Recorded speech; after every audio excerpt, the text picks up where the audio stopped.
দুপুর বন্ধুরা, তো আজকে আমি কি করলাম দুপুরের মেনুতে তা দেখে নাও।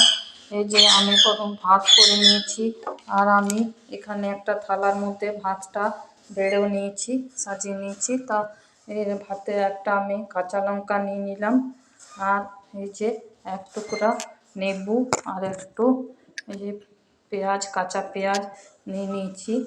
আর আমাদের আজকে হয়েছে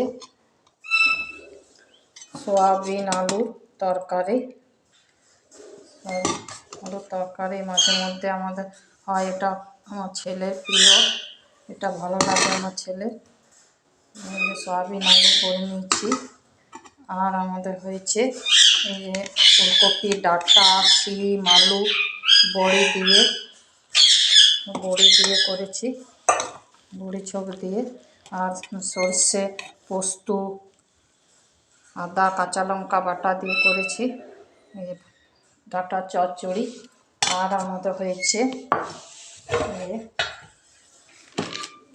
চাপ ভেজ ডাল হয়েছে, এটাতে ফুলকপি, গাজর, কড়াইশুঁটি সব মিক্স করে চাপ একটা, সেটাও একটা সবজির মতনই ভেজ ডাল করেছি বন্ধুরা। তো আমার দুপুরের মেনু আজ এইগুলোই। তো তোমাদের কেমন লাগলো আমার মেনুগুলো? যদি ভালো লাগে তাহলে একটা লাইক করবে আর কমেন্ট করে জানাবে। আর যেসব বন্ধুরা আমার চ্যানেলটিকে এখনও সাবস্ক্রাইব করোনি, তারা আমার চ্যানেলটিকে সাবস্ক্রাইব করে পাশে থাকো বন্ধুরা। দেখা হবে পরের ভিডিওতে। ধন্যবাদ।